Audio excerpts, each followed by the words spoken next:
So we have, well, I guess introductions. Bernardo, I'm both chairing and supposed to be discussing the paper, so this is very much internalizing incentives. The microphone is here, so I'm moving over so that.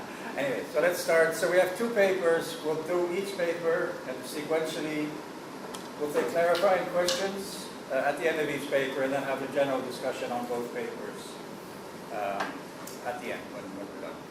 Okay, so first speaker, Jennifer. Hi, everybody. I'm amazed at this audience. I thought nobody was interested in the ERF Uprisings anymore. What? Everyone is interested in Uprisings. Still. Especially young. Well, I just want to say that I'm a little bit out of my comfort zone. Everything I write is on gender, and this paper is not on gender. So, but my co-author, Bassam Yousif, could not be here. He was supposed to be traveling, and he couldn't make it. So be patient with me.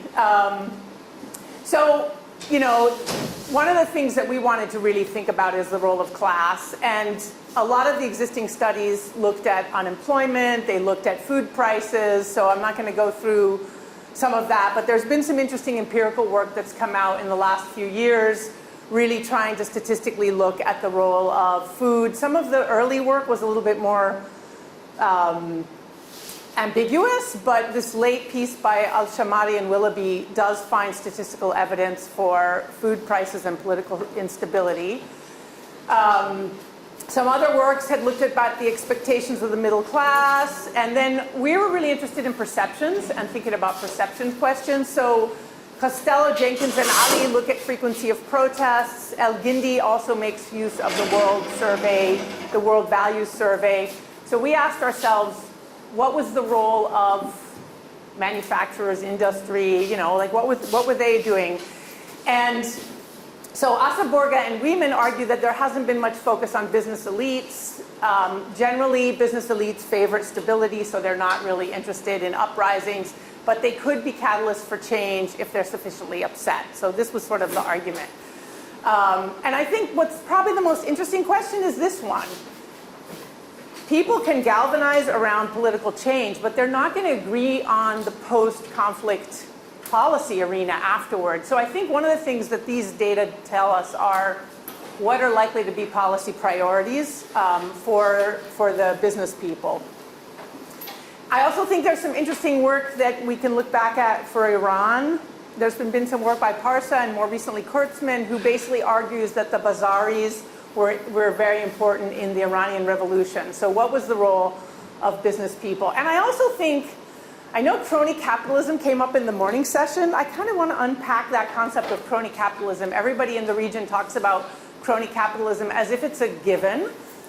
But I think if you look at the enterprise surveys, you see how diverse the sector of private sector is. And so I think that's interesting to think about, that the private sector is made up of definitely some power elites that are very, very enmeshed with the government, but also people who may have very little influence over the government. So trying to unpack that. I also think we were really interested in really challenging the rentierism thesis, which political scientists really love. That part of the paper has kind of gotten less interesting, so I'm not going to focus as much on that.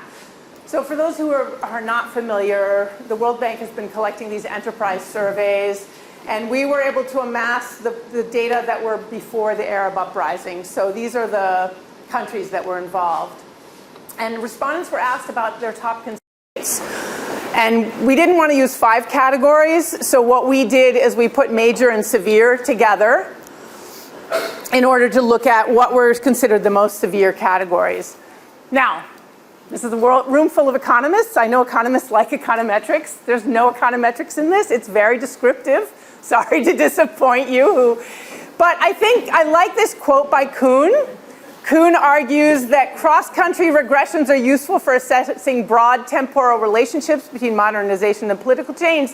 They're not well suited to linking specific dimensions of human development to political resistance. Like, if people can help me think about how we could turn this into an econometric study, I'd be really welcome. But we're really just looking very descriptively at what do the enterprise surveys tell us. So Kuhn argues for ethnography. We did not do ethnography.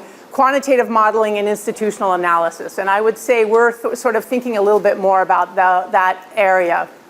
I think it's important to emphasize we do see a lot of differences by country, by size of firm. And then I want to talk about before and after the Arab uprising.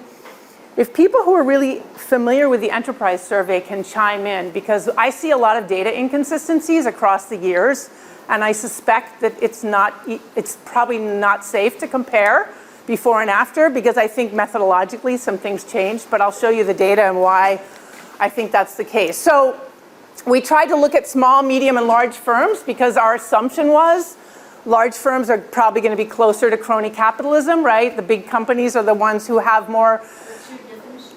Large firm?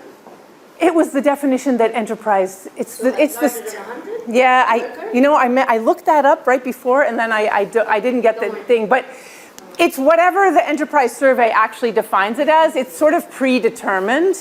I can look that up later, but the point is, if you look at tax rates, it's a little bit all over the place, right? So in Yemen, it's the big firms, and maybe that's because these are much more likely to be in the formal sector. You see much more the trends that you expect in a country like Jordan, where big firms are not as concerned about taxation and small firms are. But you do see that tax rates are an issue. But I think what we tried to do is we tried to put the 3 countries that really had a lot of uprisings versus the countries that had been more stable. And there's not really a line here. You can't really see that the ones on the left are different than the ones on the right. Same with tax administration. Again, is it a story? I don't know.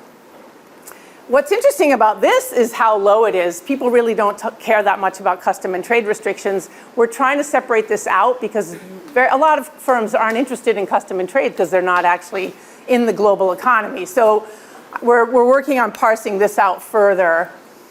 Business licensing, a little bit more concerning, but again, not necessarily any kind of difference between the ones on the left and the ones on the right. Crime, what's remarkable is that crime is really not an issue, at least before the uprisings. This one, speaking to the panel that was just on, one of the things that people complain about, and I think one of the things that's interesting is everybody talks about the Arab region before Arab uprisings as being really stable. But in fact, firms complain about political uncertainty, and they really don't know what the policies of the government are going to be. So this comes out as very strongly a problem. And by the way, the World Bank got rid of this question in the more recent surveys, so it's not actually there to compare. Macroeconomic instability also came out as being a big issue. So what's interesting is that really the stuff that they don't like is that the governments are seen as stable, but the economic policies are not seen as very stable. Labor regulation, again, I was expecting higher numbers for this. I wasn't expecting, that the countries would be kind of upset. Again, you don't see any kind of, you do see that Egypt and Syria had very serious concerns about labor, but you also see Lebanon, which surprises me because I think of Lebanon as being a little bit more unregulated. So again, no smoking gun. This comes out very strongly, and this goes back to the morning session, inadequately trained workforce. There's an issue with employers feeling like, and we've been saying, how long have we been saying this about the Arab region, that the problem is training and that people are not getting good training. But again, if you draw a line here, you don't necessarily see that there was a difference between the countries that really went into revolution and those that did not. This is the only one where we see some evidence of a pattern. So in Egypt, Syria, and Yemen, you see that corruption is really being raised as one of the major issues. And I think this is also interesting to look at who's most concerned, even among large firms, which you would think would be closer to the whole concept of crony capitalism. There's still a high concern with corruption. This, to me, is a bit of a mystery, because my understanding is Morocco has quite a bit of corruption, and yet Moroccan corporations are not necessarily complaining. So then the question is, are they so much embedded with the crony capitalism that they're just not complaining about it? But the only quote-unquote smoking gun we see to some degree is that there seems to be a link between more instability for the Arab uprisings and corruption. So the first round conclusion. Crony capitalism assumes that the government and the capitalist elites are against the rest of the population. Do we see that? We see that entrepreneurs have a lot of grievances, and we don't see that necessarily large entrepreneurs are less worried about some of these issues. And I think what's really key in the data is that macroeconomic instability and inadequately trained labor force were some of the big things that jump out, which means that they're more concerned about macro policies than they necessarily are about taxation policies. Is there a smoking gun? The closest we come to a smoking gun is the corruption concerns. Both Syrian and Yemeni firms, not only was corruption high, but they ranked it as the top or the second concern. So it really comes out as important. Now, Morocco and Saudi Arabia, very few firms are identifying corruption. Does that mean that it doesn't exist, or that firms are benefiting and so they're not complaining? So then we're going to look at the post-Arab uprising data, and these are a little bit rougher because I just got my student to pull them together. Again, we don't see a big, one of the things that we see is, this is looking a little bit more neat here, like that it's really the smaller firms, except for Yemen. You do see that small firms are more concerned about taxation than large firms. Tax administration, again, a little bit more, the small firms are more concerned.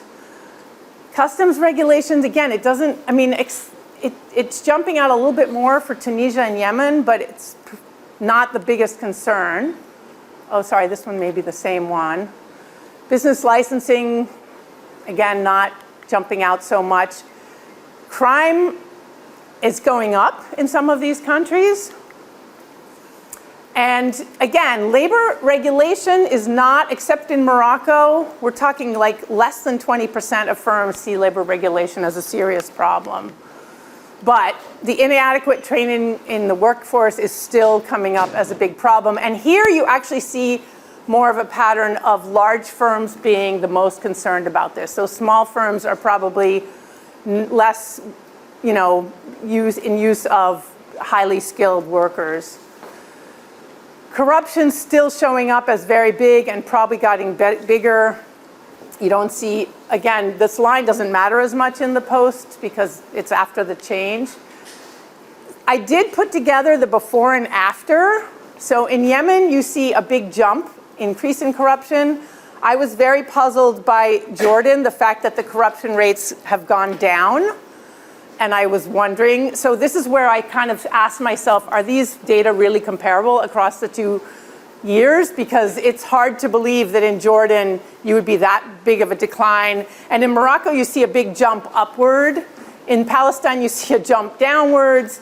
So this got me wondering, can I even just compare these data across years? Because it looks like something is going on with the quality of the data that makes it a little bit hard to do what we had hoped to do in terms of the before and after. Again, where are some interesting smoking guns? This actually shocked me. I knew that Lebanon had a lot of power outages, but it doesn't show up. Why is that? Because everybody in Lebanon already has their own generator, so they've already actually fixed the problem. But why do 40% of firms in Tunisia report electric outages? Like, we don't think of Tunisia as being a country that has really weak infrastructure. At Yemen, we're not so surprised, but even in Egypt, you see that, and electricity is like a big problem. And this is who owns their own generator. So again, in Yemen and Lebanon, they've already adjusted to this. They're just producing their own energy. But in other parts, you have big outages, but you don't have, you haven't built up the capacity to deal with that. And this gets us back to productivity issues, right? You really can't be running a private sector if you don't have reliable electricity. So conclusions and next steps. One of the things we do is we reject this notion of economic determinism. It's very hard to find some kind of economic smoking gun that tells you that, entrepreneurs were disgruntled and they contributed to the Arab uprising.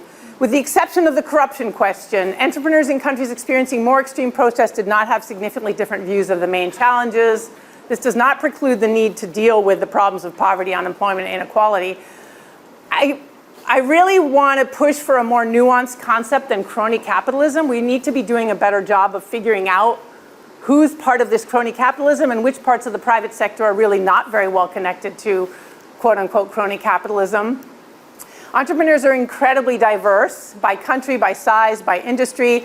I actually am right now trying to work with the industry level data, and the sample cell sizes are very small. You just have industries all over the scope, and so it's very hard to come up with trends, although a lot of these are manufacturing. I also, after this morning's session, I started looking to see how many, I was looking at the Jordan data to see how many of them are actually in green production, and it's very few. You can't see, I mean, it doesn't show up in the data very obviously. So a couple of data issues. It's disappointing that the World Bank removed some of the questions that actually were pretty important, and I don't know why. They took away the macroeconomic instability question and the policy one. It's also a challenge because some of the countries that you most want data for, obviously Syria, we don't have recent data. This Yemen data is quite old, so it's hard to do before and after, but even though we started this paper with the idea that we were going to compare before and after, the more I look at the data, the more I'm actually worried that it's not that easy to compare. And obviously perceptions are relative. So just to summarize, protesters may agree on the need for regime change, but labor and capital may have very different views of post-policy priorities. There does seem to be agreement around, I don't think that workers would disagree with the idea that macro instability is a problem, or that weak infrastructure, like these are so obvious low-hanging fruit, right? Like the region needs to get electricity generation like figured out, because you can't have functioning private sector if you don't have good electricity generation, and you also need to get the labor training figured out. What gets more challenging is, obviously, labor and capital are going to have very different beliefs around labor regulation. They're going to have different beliefs around duties and taxes. And in fact, one of the things I'm trying to separate out now is, is it those companies that are exporting and importing that are really concerned about duties and border controls? And then you do see some trends around corruption where the large firms seem to be less worried about this, indicating some kind of maybe crony capitalism, but the small firms are highly concerned about corruption. So we're still working on disaggregation. This is a working paper. I'm trying to look at trade versus not, exporters and importers. I'm trying to break down the industry. I really want to look at the labor training, because one of the things we noticed is that large firms are much more worried about labor training than small firms. And my question to this audience is, do we think a more sophisticated data analysis will help? Can econometrics actually do anything? So I would love to hear your suggestions. Thank you. Are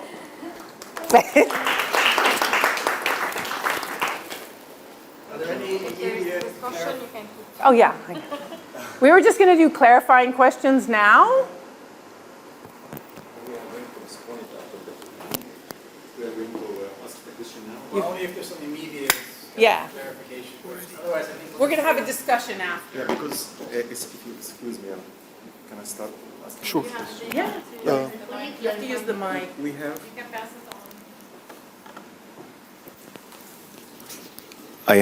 I'm sorry. Is it working now? We don't see. Okay. So I have the chance to work with the Alexandria Business Association, very famous, and they try to study the business sector in Egypt, private business sector in Egypt. And they have their own questionnaire. And we have faced this kind of problem. Sometimes you ask the question and the range of answer would give you nothing. You ask about the econometrics. We tried everything. Okay? I mean everything. Try to get something reliable from. The problem is the questionnaire, not the data. And the range of answers that would give you nothing solid in your hand. Sometimes you have very conflicting results, cannot be logical accepted. Yeah. One of the issue, maybe you will find it here, we discover it, which is business in Egypt, private business in Egypt having this kind of phenomenon, which is the fear of being or becoming big. Yes, it is amazing. We have a kind of fear. They don't like to get big because we have some regulations, not written, not legal, but they know that they have a limit, so they go horizontal rather than vertical. So I would give you this because you ask about the econometrics, and also we have the experience of the Alexandria Business Association, which is very active in the work for the private sector. Thank you. Thank you. We'll get back to the econometrics in the discussion. I'm sure some of the economists would have some ideas and suggestions. So let's go to Mohamed.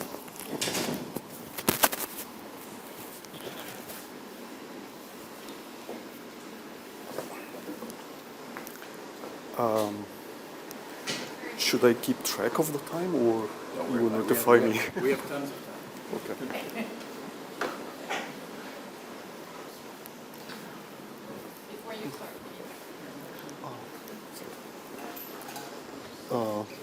ups and Up and downs yeah. and this No, recording? you No? don't lose it. Up and Okay. down. Okay, good afternoon, everyone. My topic today is State, Society, and Industrial Sustainable Growth, and the case of post-revolution Tunisia. I collected the data. It's mainly qualitative data that I collected during my fellowship in Macom. It's a partnership between German universities and Tunisian universities. So I spent some time in Tunisia. I collected data. And I had a chance again to go to Tunisia and collect more data, but it's more qualitative data rather than quantitative data. So, of course, there is a growing concern on sustainable development, also climate change, and we had here in Sharm el-Sheikh, we had here the climate change conference just a few months ago.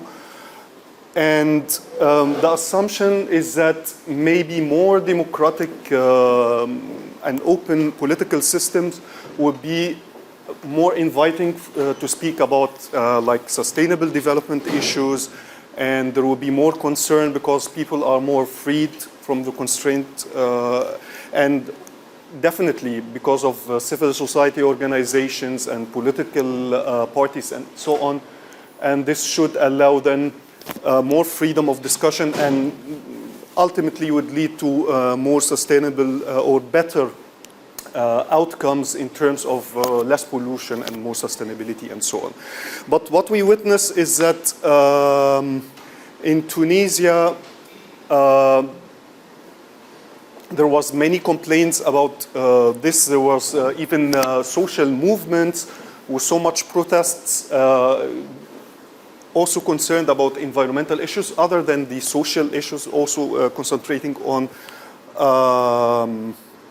environmental issues, despite all of the aid that was flowing to the country from the EU, for example, from the international community. And of course, the EU has more green agenda. So you would expect that, that in terms of environmental degradation and so on, things will get better.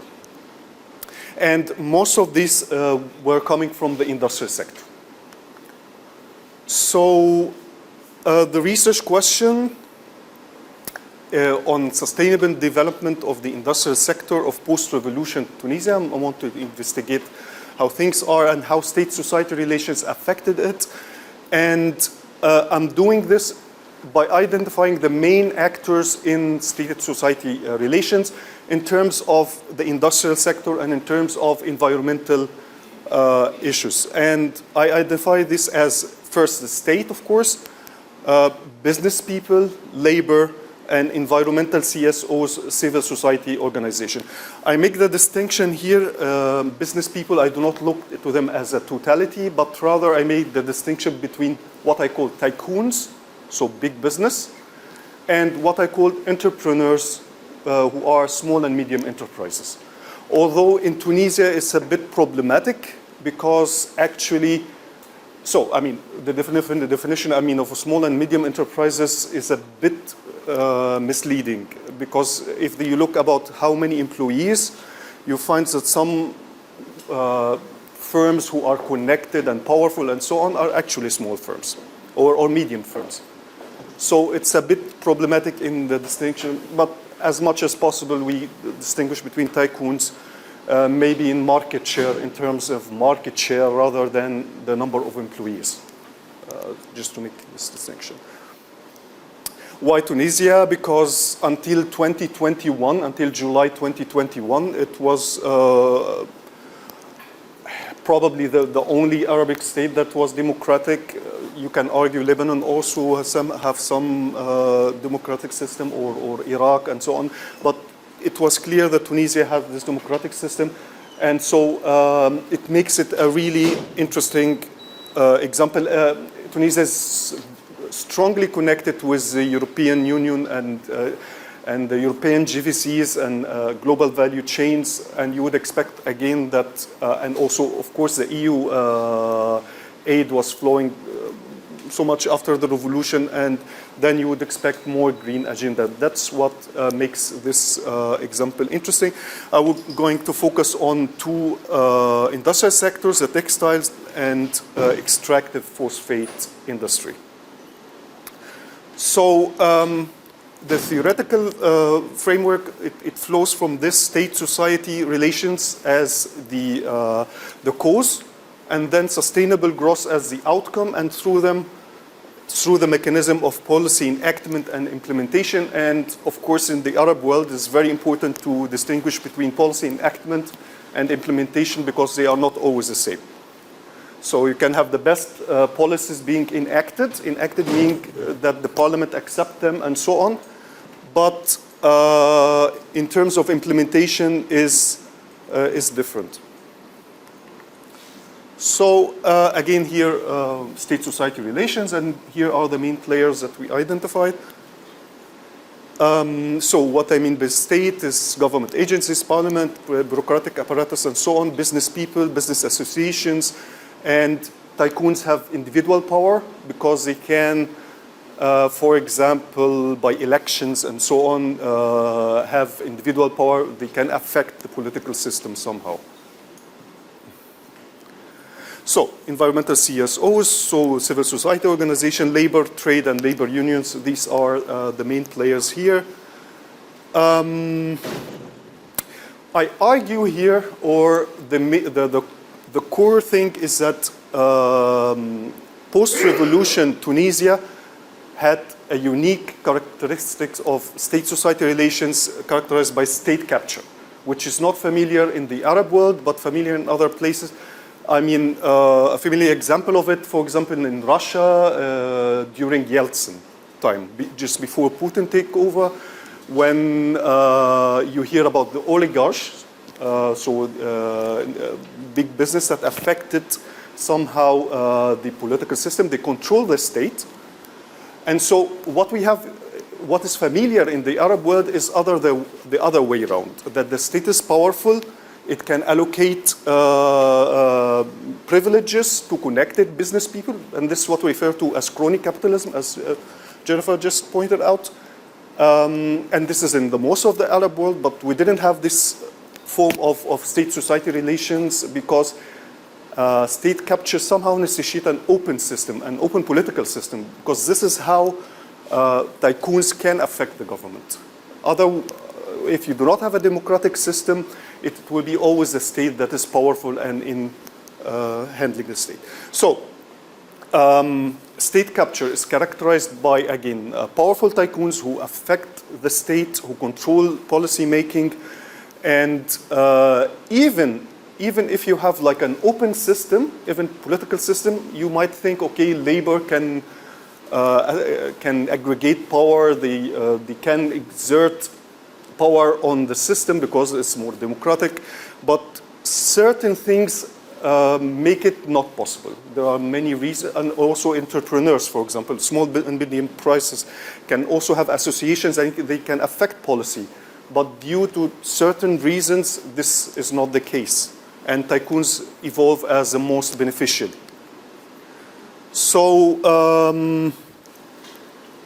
why is it are the other players not exercising power, although it's a democratic system? So, for example, entrepreneurs, they have the problem is that business associations are mostly, controlled by tycoons, because tycoons, of course, are the ones who provide money for the business association. Also, entrepreneurs do not provide funding for elections, for political elections, so they do not have this power. Also, their number is not big as labor, so they cannot promise voting numbers. And that's why entrepreneurs are always, or most of the time, are disadvantaged as in comparison to tycoons. Labor, sometimes it's fragmentation. There's fragmentation in terms of skills. They are divided according to skill, to sector, and so on. And also in developing countries, there's a problem of informal sector, which can be a large part of the economy, and that's why labor can somehow be not powerful, and even in a democratic system. NGOs can also suffer from fragmentation, lack of funding, low public awareness, of course, in terms of environmental issues. So let's look at each of the players. What happened after 2011? The state got less powerful. So during Ben Ali, of course, the state was dominant. We have a classical crony capitalist case in which the state provided privileges to those connected to it. Ben Ali actually and Trabulsi family controlled most of the economy of the private sector. But after the revolution, what happened is that the state weakened. And basically because of the conflict between the Islamist Nahda and the secularist group, Nida Tunis and the others and so on. So this extreme polarization and change of governments, consequent change of government and so on, weakened the state. So instability, inefficiency, lack of coordination. Also, of course, the administration of that somehow stayed from Ben Ali time didn't want to cooperate with the Nahda. And so you have this problem of coordinations and everything that led to an overall weakened state.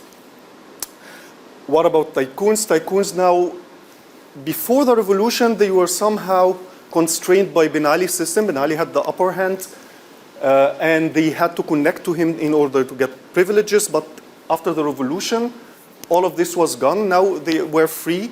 They could enter the parliament. They could fund elections, and so they have a freer hand.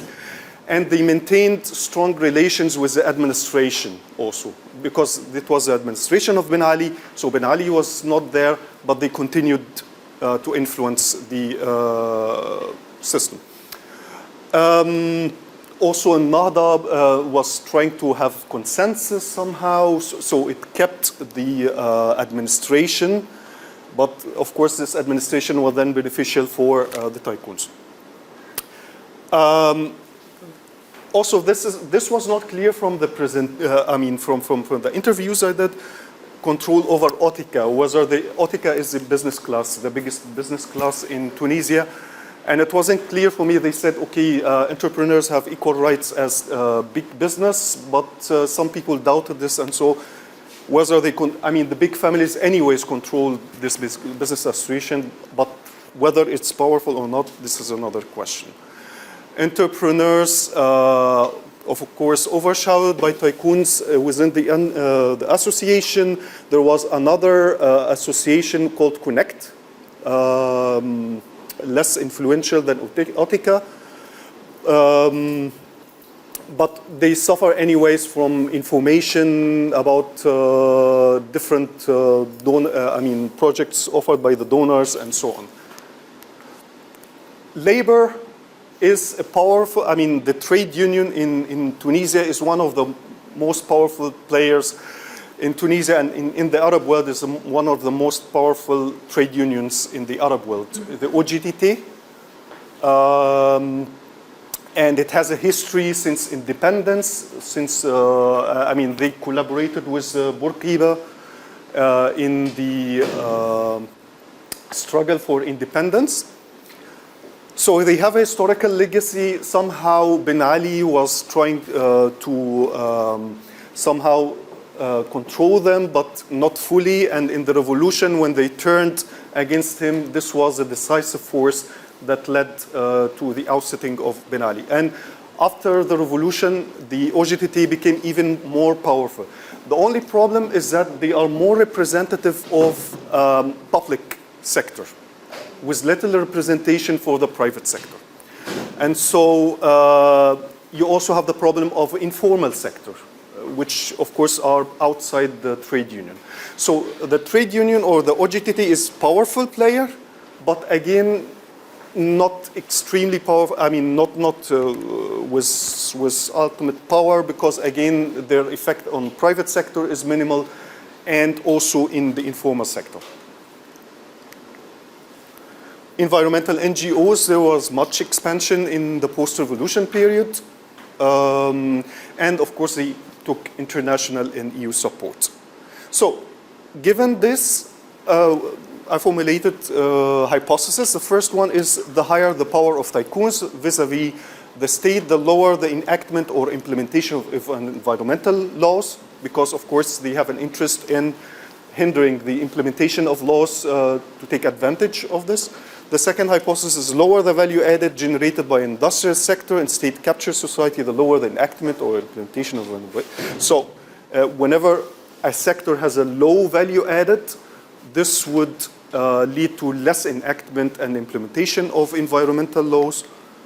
Then the more open democratic system, the more partners are committed to green agenda. And then the fourth is the less a sector is dominated by tycoons, that's to say that it's more competitive. The more efficient the resistance of CSOs to environmental degradation, and then the less competitive the market is, the less green innovation and green technology adoption.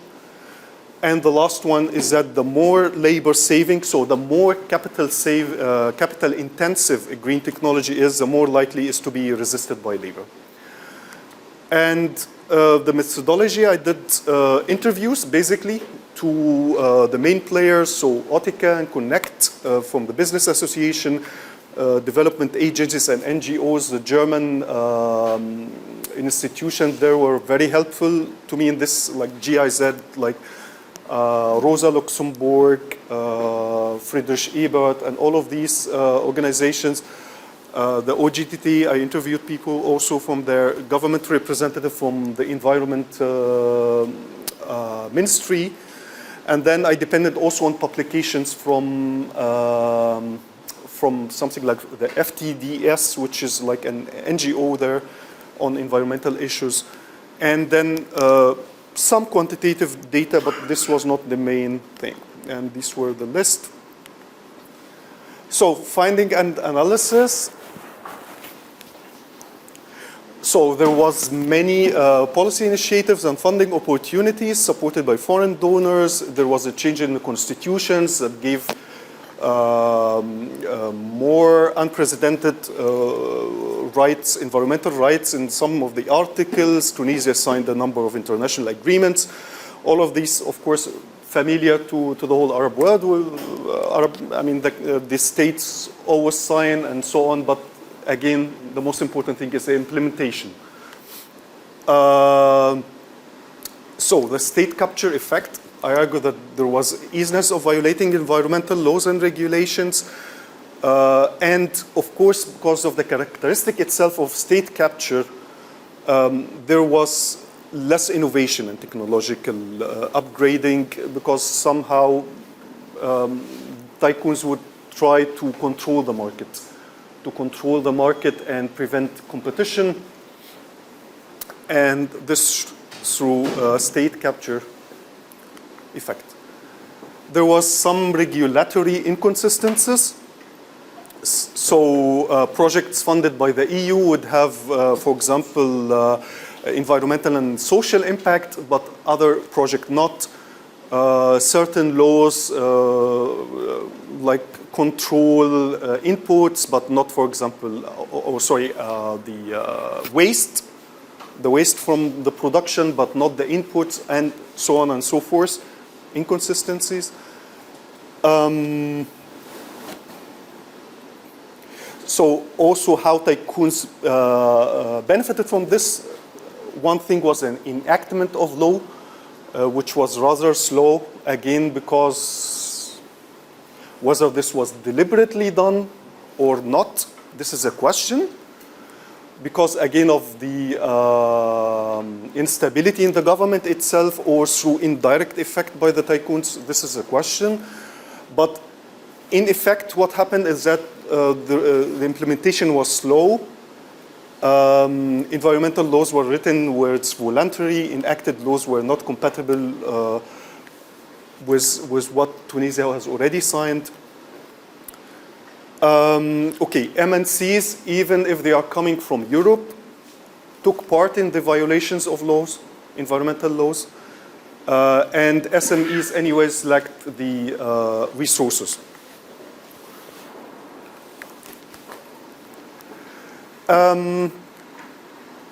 Then might be the question then, what is the role of OGTT? Because it's a labor organization, it should be defending the labor interests in terms of violation. The problem is that the OGTT has different objectives, or the main objective actually is to protect the job.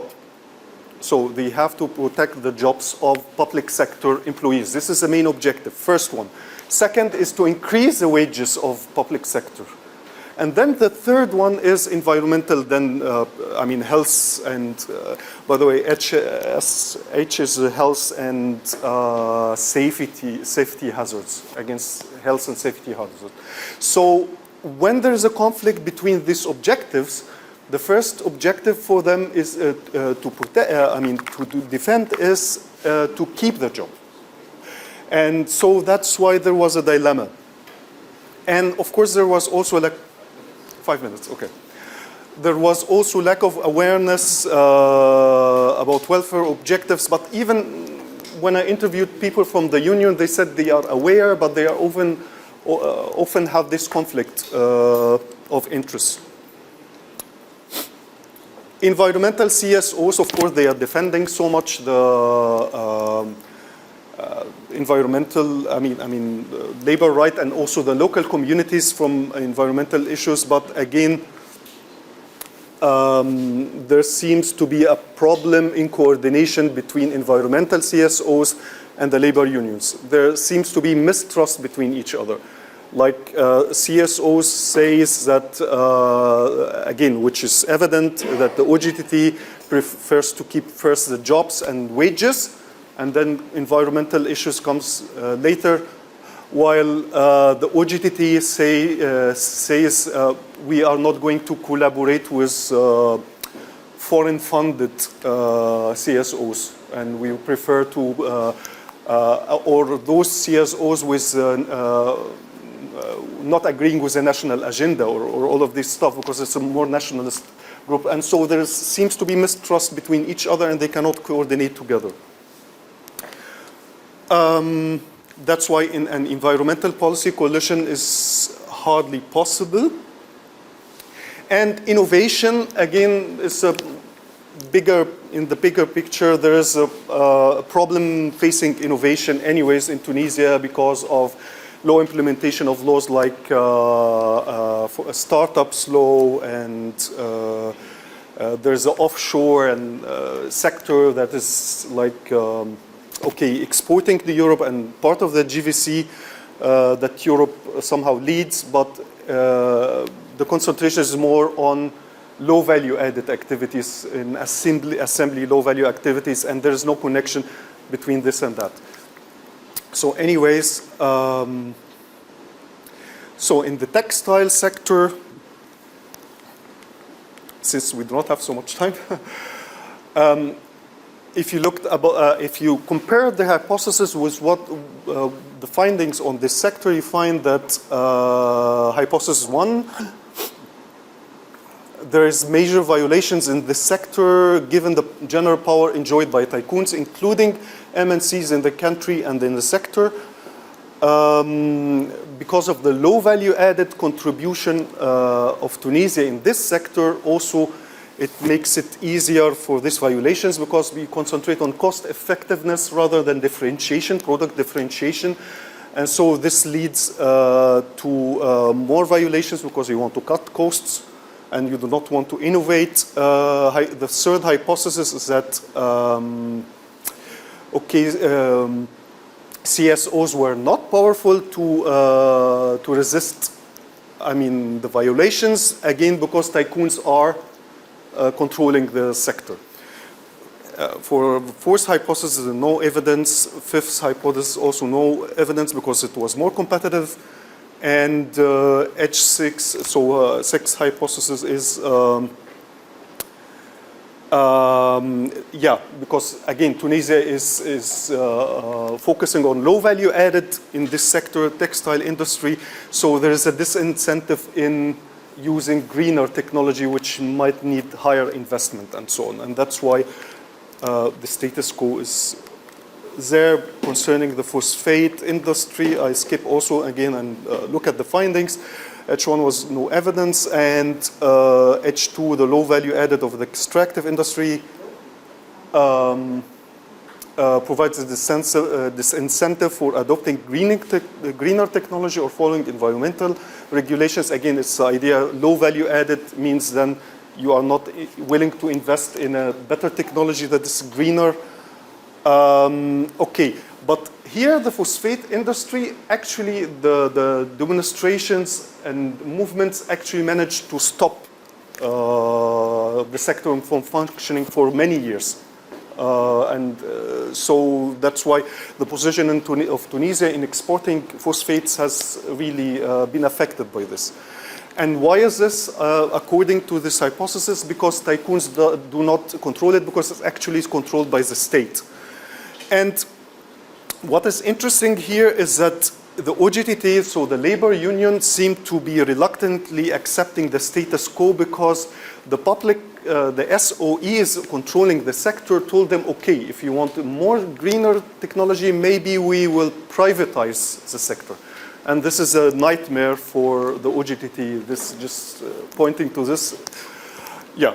And so you feel from what they say is they say, oh, we defend this and we told the SOEs they should adopt better technology, green technology and so on. But what ultimately happened is that they stopped because they're afraid of privatization, or they have also experience in which these things have led to less compensation when the people left, were kicked from their jobs. They didn't take enough compensation, so the experience itself told them not to proceed. And then there are implications and recommendations, of course. Just 1 minute, in 1 minute, saying that, okay, of course, the state needs to be autonomous from influence of social groups and so on, but also there's definitely the civil society should be more able to somehow put the states accountable. So we are looking for autonomous but also accountable state. Mutual trust between civil society actors, maybe funding for, if so much influence is being exerted by EU and so on, it should be focusing also on building mutual trust between civil society in order to force it to be more accountable. Okay, anyways, I hope it wasn't too long. Thank you. Any general questions or? So, as I'm both chairman and discussant, let me just throw some comments to both of you and then. Okay, what about the mic? Do we need that for the? Yeah. I just want clarification.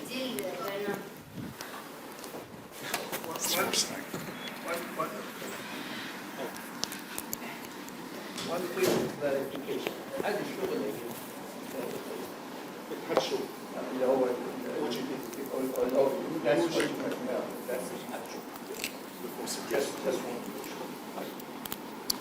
Okay, so these papers are actually nicely related, right? So on the one hand, we have...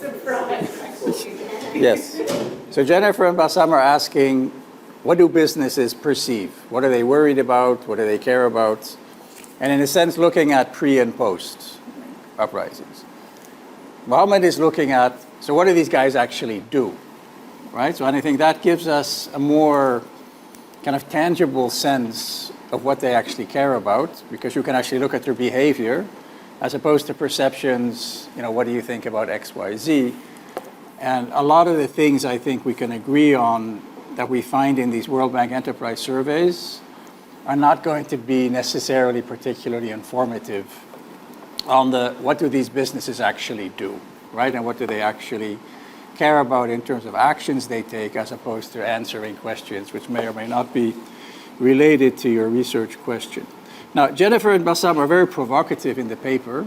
Now, I don't think the papers have been distributed, right? So that's kind of one, that I got it. Otherwise I couldn't, otherwise there wouldn't be a discussant.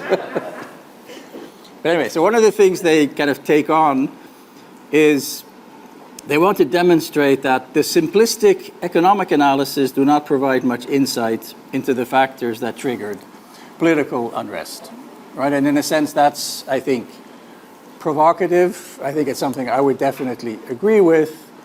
But at the same time, you don't really take that on directly. So what does that actually mean, right? And I think the simplistic economic analyses, we're not going to get that out of the World Bank Enterprise Survey type data. So I think one thing that I would suggest, that if you really want to take that as a motivation for the paper, do much more to point fingers at these simplistic economists, like the guy who's sitting on your left, and yes. Luckily, I do trade, so I'm out of this particular debate. But I think that is kind of important, and I think there is a real disconnect in terms of the framing and the approach, the analysis, the methodology, based on these surveys. Now, Ishaq, who is sitting there in the back, he knows a lot more about surveys than I do, but I think there's probably a lot more information that gets you into this question of what are the perceptions and what are the concerns of entrepreneurs, and in particular, what you're trying to get at through the World Bank Enterprise Surveys is the size distribution of firms, right? And I think that's kind of a proxy for class, right? So we have large firms which are distinct from SMEs, and insofar as that's the argument you're making, I would also then say you need to do more to actually convince the reader that large is actually correlated with a different class than, let's say, smaller firms. So again, that's kind of there lurking in the background, but it's not really made explicit, and I think that would be important to do. I think one of the things I took away from reading all the, and we also saw the presentation, all this data that we have in the surveys, both before, after, across firms, across countries, yeah, it really raises the question, so what? Right? You have no sense of what's the relative importance. You can say, yes, many firms think this is an issue, but is that actually something that is meaningful for them in terms of influencing how they might think about supporting the uprising, right? Which is kind of a motivation for the paper. I think you asked what you could do, in terms of more quantitative analysis. So I think if you stick with this type of data, clearly the sampling frames are different over time, right? So you don't have the same firms each year. But I think the fact that you see differences in the relative importance accorded to particular issues, one thing you could do or try to do is to say, okay, how does that change before, after? And is that a function of policy changes? Right? So we have these perceptions, but are these perceptions influenced by anything that's happening in reality? Right? And clearly there's a lot going on potentially in terms of policy changes, which might then help explain why you see these changes in the relative importance according to an issue over time. So you pointed to the customs not being particularly important, so that's something I do know something about, and that's something that really was very important in the 1980s, mid-90s, but a lot of Arab governments actually did a lot to kind of clean up the customs regime. right? So we did a survey a long time ago already where we asked traders how important is our border clearance mechanisms for you today? And that was compared to a survey that was done 10 years earlier, and essentially it was light and day. Right? So yes, they worry about corruption, yes, they worry about lots of things, but the tariff as such had disappeared. Right? And that was a function actually of policy change. So I think that might, to me, that suggests that if you look at what was done in terms of changes in policies in these countries, that might be correlated with some of the changes you see in the data. Now, I don't hold great hope for that, but I think at least something you could look at to try and connect perceptions to reality. Turning to Mohamed, so I think the conceptual framework you set up is really interesting, right? It's quite rich, it's clear. I think the story on state capture is, to me, reasonably compelling. But I think there's a number of things that come up in terms of methodology. So one is it's mostly interview-based, right? So in the paper, you don't even say how many interviews, so it's obviously a very small sample. Now, a lot of those people, I would assume, really know what they're talking about, so you're getting a handle on that. But what I would suggest doing is to focus much more, again, on what changed in the Tunisian environment in terms of policy, right? So yes, we have the uprising, we have the collapse, not the collapse of the state, but the relative power of the state goes down. You have what you'd explained in terms of the unions, in terms of NGOs. And then you say, there's a number of instances, you also did in a presentation, where you say, well, a lot of these firms are bad actors, right? They're violating regulations, they're polluting, they're doing all kinds of nasty stuff. But there's no real evidence offered in the paper on that. So I think what would really strengthen the paper is to say, okay, on these indicators that actually are proxies for what the regulation is supposed to do, where were they in 2000, whatever, 8, 9, kind of in the mid-2000s? And what happened after 2011? Right, so do you see any trends there? Insofar as those, and there's a lot of data in the social science literature which actually gives you those measures, right? I mean, you can find environmental measures, all kinds of environmental measures by country, not necessarily by industry, but I think you should be able to find that type of data for Tunisia, which is much richer than what you have at the moment. So I think just in terms of telling the story, what's the trend in those outcome variables? And I think then also controlling for changes in the macroeconomic environment. Right, so insofar as a lot of these firms end up in a situation where they're facing much tougher credit constraints, where they're facing external conditions, which makes it much harder for them, obviously that's going to put pressure on them, you know, maybe to drive down wages, maybe to pollute on the margin.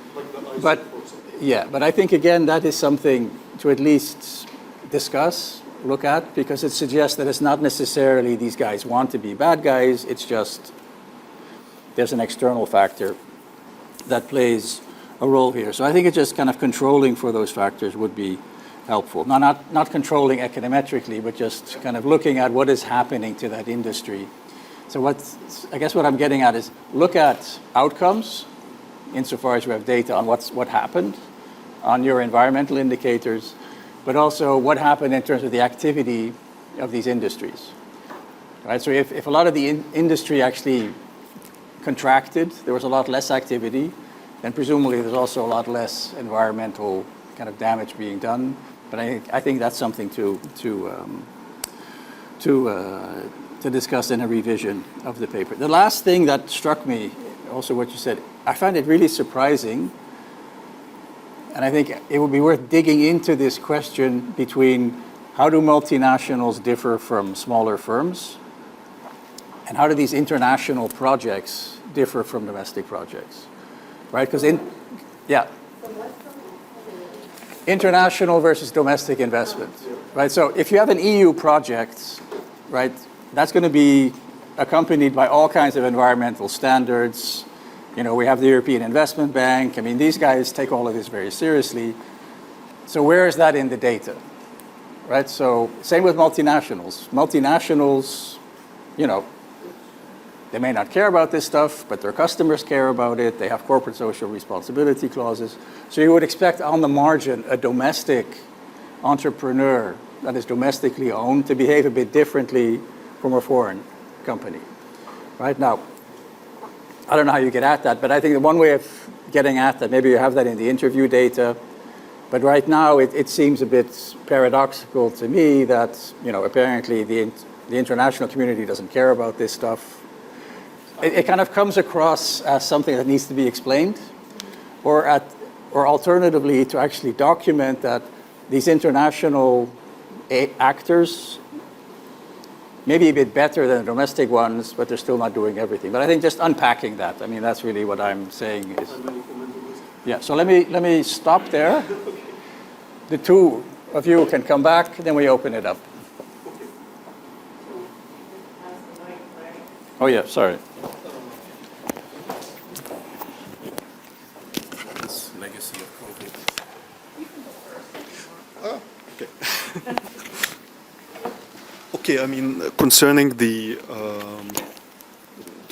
textiles sector, the problem is that the low value added activities are being somehow shifted to Tunisia. This is how Tunisia take part in the global value chain in the textile industry. And it might not be an MNC, maybe it could be a local partner for the MNC. And so this is partly it, and it was said in many interviews this way. But how to find it in numbers, yeah, it's a bit complicated, but depending again on interviews and also publications, the publications by CSOs. So it was not only interviews, but also publications of CSOs.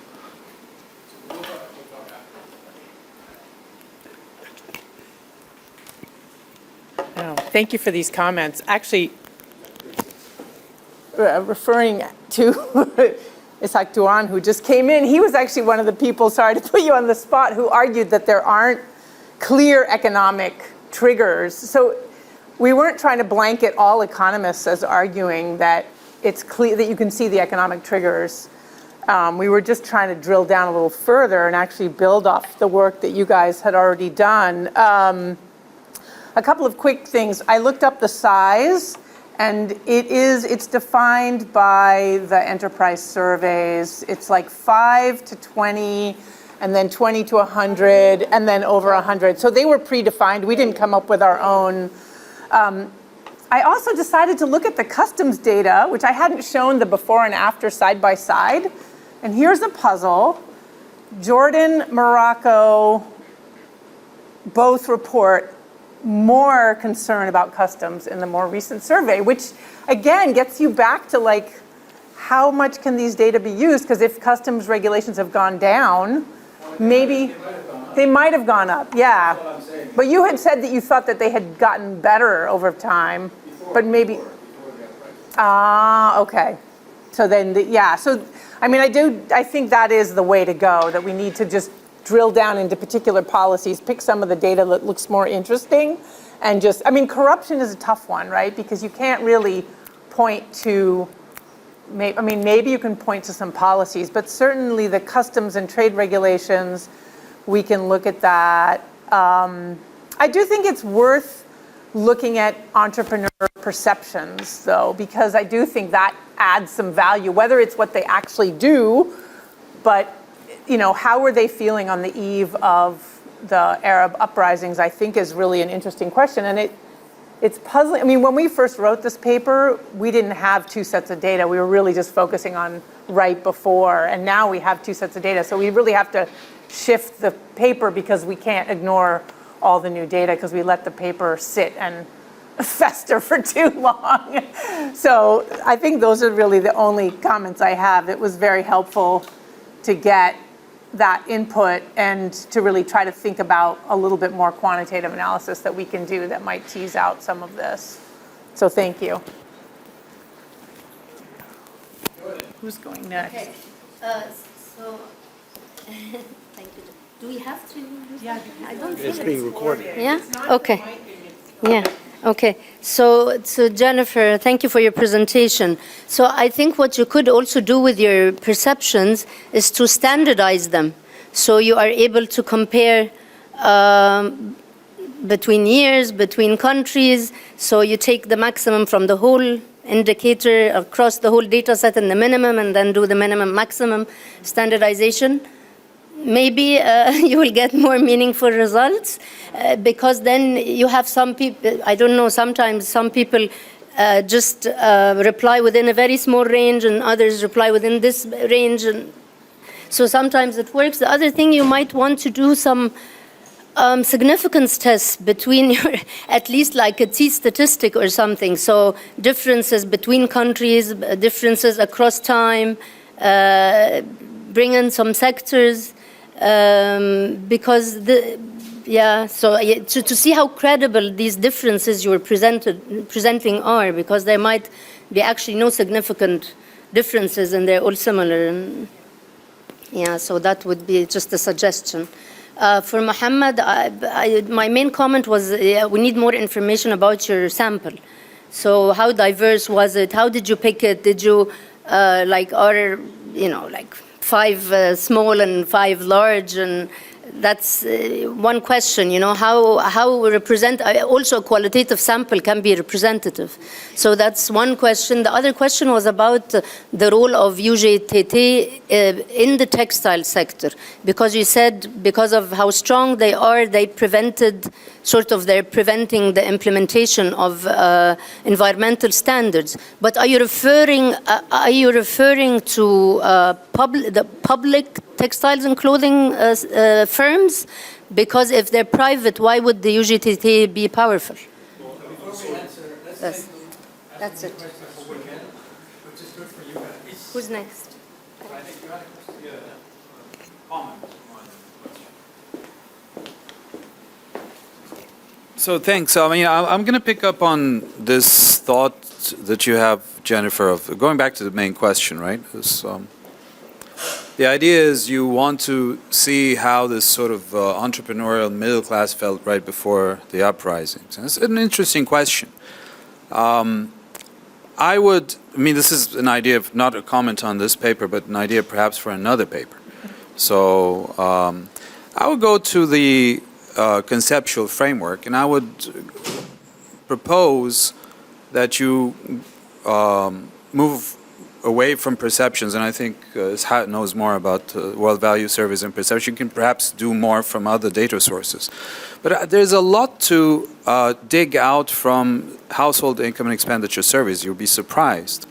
And there are surveys for the countries. I know that for Egypt, prior to 2010, if you just want to look at the 10-year right before, you've got 2009, you've got close to 2000, Tunisia, you've also got 2 surveys. In other words, you've got at least 4 or 5 Arab countries with 2 surveys, one close to 2000, one close to 2010. Now, we're working on a paper in ESQA where we're having a definition, a very occupationally biased definition of social class. So it's basically, you're taking all of the occupational categories and you're classifying them from the highest, I wouldn't say value added, but let's say the managerial class all the way down to the blue collar. And then we're cross-tabbing that with your definition of the income class, okay? So we have another definition of poverty, vulnerability, economic middle class, and then there's an upper economic middle class, and there's an affluent class. And then you get all of this information together, and I think you'll be able to answer your question. It's definitely another big paper, so it's a proposal for us to think about. If you want to, we can discuss. But that would give you, I think, a more precise answer. And judging from the work that we've done in ESQA, you will find a lot of evidence to make the case for an impoverished social middle class. Okay, that's the hypothesis that I think you will reach. And I think that will be an interesting proposal for future work on so.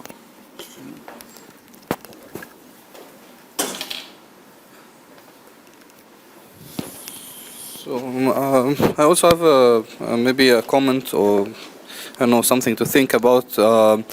and it cuts across both papers, but maybe more towards Mohammed. I think both papers seem to make maybe the conclusion that local tycoons, large enterprises still have this much power or influence on decision making, whether being portrayed as a class or maybe as a tycoons and influence and those kinds of things. But I'm wondering if maybe this is something that needs to be that can be challenged, given two things come to mind. One is the entrepreneurs were mentioned, and those also the distinction between what grouping entrepreneurs with the SMEs is also in itself a bit of a conflict or a challenging issue. But again, many of the sort of people in the entrepreneurial ecosystem, with all of the push towards the digitalization, so forth, things that are being pushed by government, and then you wonder who's pushing which. Whether these are pushing the agenda or government is pushing the agenda.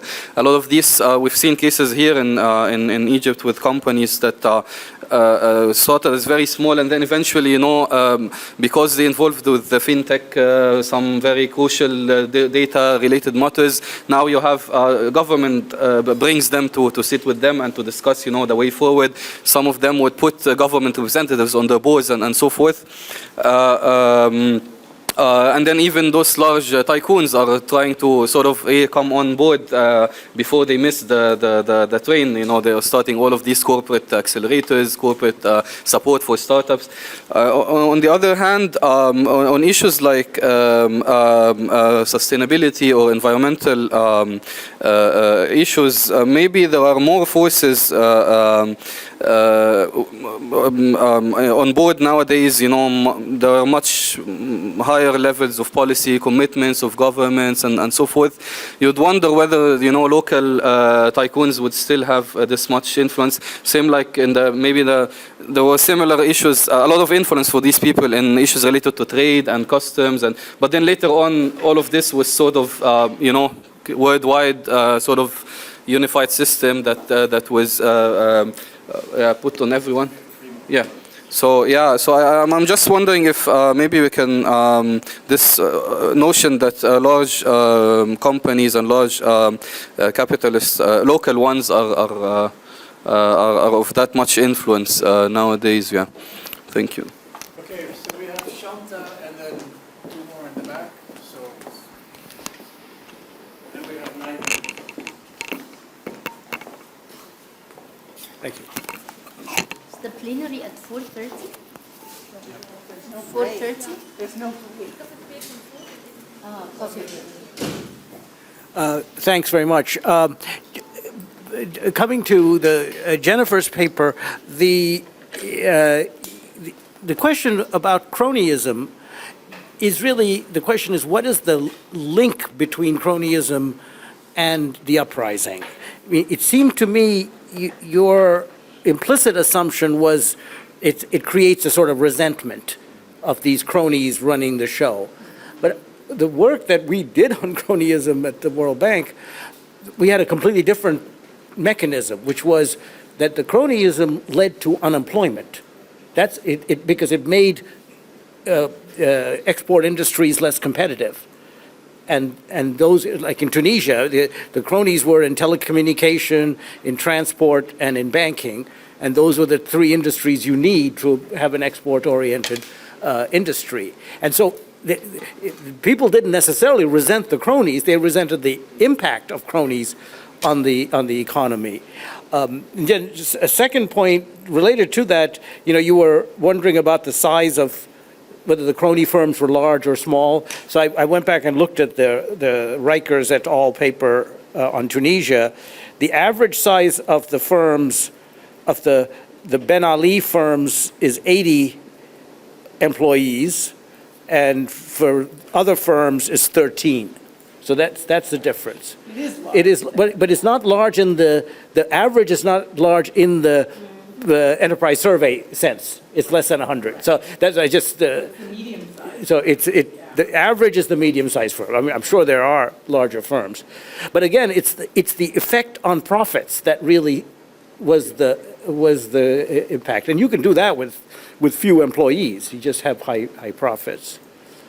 If I could ask one question of Mohamed, really nothing to do with your paper as such, but something you said at the very beginning about how there's this perception that democratic societies are more likely to emphasize sustainable development. And I hear that a lot, but it struck me that, these are public goods. And almost by definition, if you ask people to vote on public goods, we know that they will not vote for them because there's a free rider problem. It's a classic problem with public goods. So I don't necessarily trust democratic societies to generate more environmentally sustainable investments than non-democratic ones. With the US being a good case in Sure. point. Sure.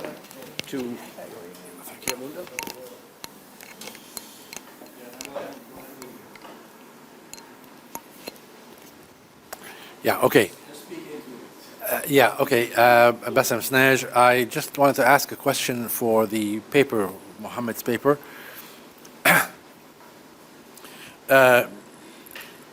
In short, if you take UTK plus UGTT,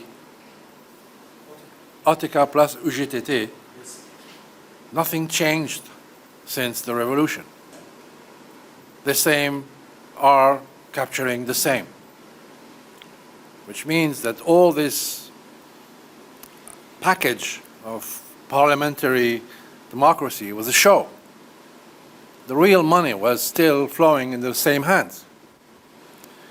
So if you look at it, if you look at the evidence that you showed, it's actually a positive event that you had a coup.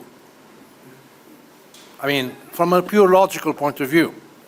Number one, expected, and second, positive. Now, the outcome we might not like it, but from a pure structural point of view, the previous structure hadn't changed. This aspect of it had, but it was a show.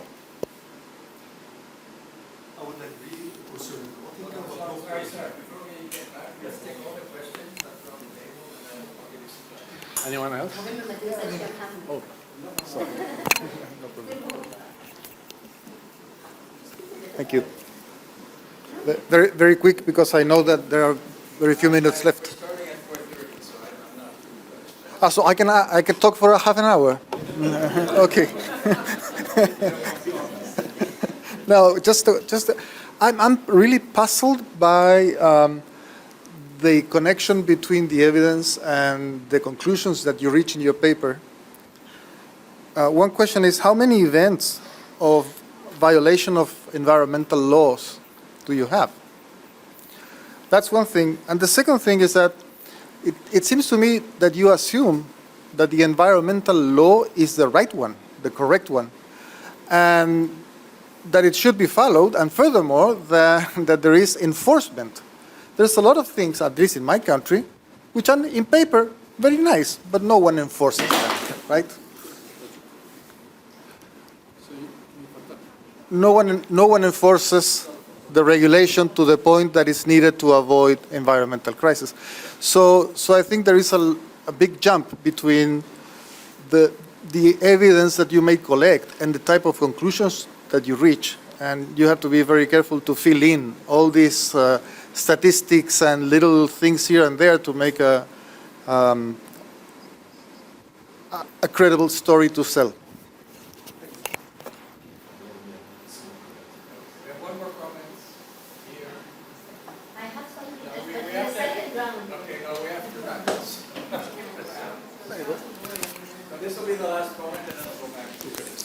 So for the first paper, I didn't find something about equal opportunity. Because one of the important reaction you should look for is the perception about that the business is having more opportunity or less opportunity.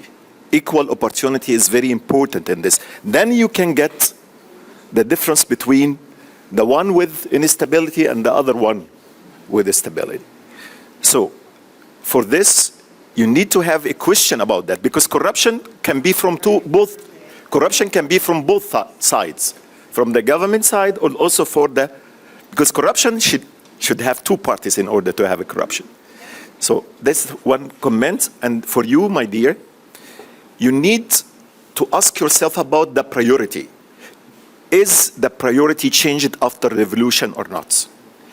For example, I was in Germany, and Green didn't have any chance to change the law until they get the 5%. 5% they allow the Germans to, as a party, to govern. And now we have a Green minister doing all his best in order to influence. So the priority is very important, because until now you have the perception, right? But who is saying that on the top of this priority is environment? Who? The government? The foreign aid coming from Europe? Because this is one of the top priority in Europe, not in Tunisia. And therefore, it's very amazing, your comment, because how many cases in which you need the government to intervene to save the environment? Maybe very few, right? Okay, that's it. Okay, back to you. Yeah. Jennifer, you want to start? Oh. Go ahead, Jennifer. You don't feel obliged. Yeah, I mean, these comments are helpful. For Khalid, I'll have to say that that's a lot of data analysis. I mean, I really was interested in firm attitudes, but you're talking really about households, and I do think that there's looking at firms and how much power they have and trying to think about if that, and then I think you're right, it's a separate paper, but I do think there's some value to thinking about as an institution, as a firm, do you have things that you're concerned about, which would be different than looking at households. And I think the data analytics to what you're talking about are pretty complicated, but we've got a lot of homework to do here too from the suggestions, so. Okay, one by one then. Amira? No, I will do my best. Amira, it was more of convenience actually rather than this. Yeah, I'm just honest. No, but I tried as much as possible to interview representatives from everyone. Like I interviewed someone from Connect, someone from Otica, two people from OGTT, and then most of the two representatives of CSOs, and then many of the German organization there to have an outside. Well, Otica, I took it as being the representative, and also two SMEs, yes, I remember now. Yeah, not two SMEs, sorry, one SME, but I mean two people working there. So OGTT and textile, and this comment goes also for all of you. I have to skip so many slides, and I focus so much on the conceptual framework. I apologize for this, but I didn't have enough time. And so much of the evidence that you were asking about were actually in those slides I skipped, like all of these incidents in which, for example, the phosphate, the company in Gafsa, for example, were stopped by because of the violations, all of the pollution that's caused by this firm, and all of the diseases that happen to the people living around, all of these are listed in the paper. But I really didn't have time to say it. Maybe my mistake, because I should have distributed my time better, but they were there. OGTT and textile, yeah, the idea is that the textile industry is mostly private sector. And so the OGTT, again, doesn't cover most of the private sector employees. And this explains, again, why they were not taking action. I mean, they were not taking actions here or there. Anyways, in the phosphate, in the case of phosphate, out of fear that the sector will be privatized.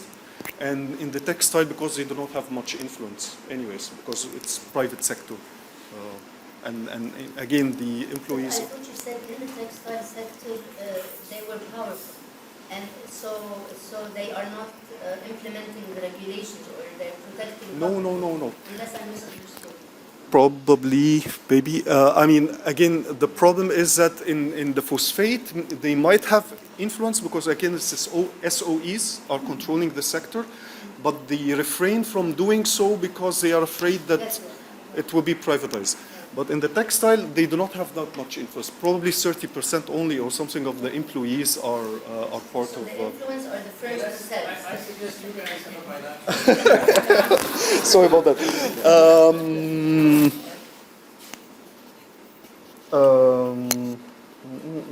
Okay. So... yes. So OGTT didn't. There wasn't much change in terms of the OTICA. I mean, okay, they took Nobel Prize, the OTICA and OGTT, both of them because of 2013. But I believe the OGTT became more powerful after the revolution. And okay, how did this benefit Tunisia is another question. It benefited state employees who get higher wages actually. And OGTT pressured so much that they get, and even more people were employed in the public sector.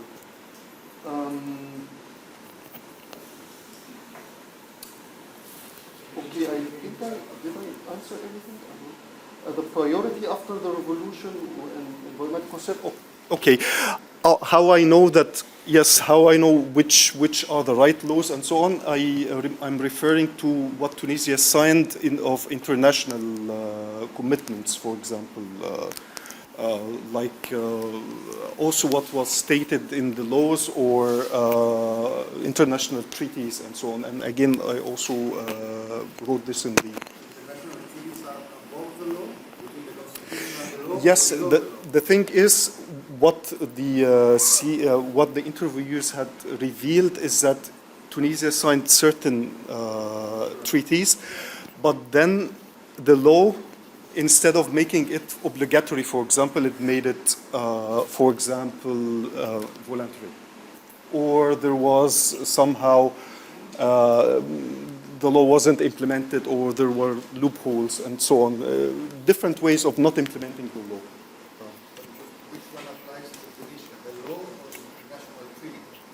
If it's signed the international treaty, then the law should reflect what it has been. I mean, if the government itself, should follow the local law or the treaties. it's not a question of ethical, but I mean, if a country signed something international treaty, the law somehow should reflect this commitment because it's a commitment. Go tell the Americans. Yeah, that's a good one.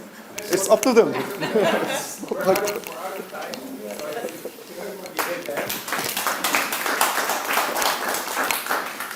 know Shafak had a question, but you can go again by that.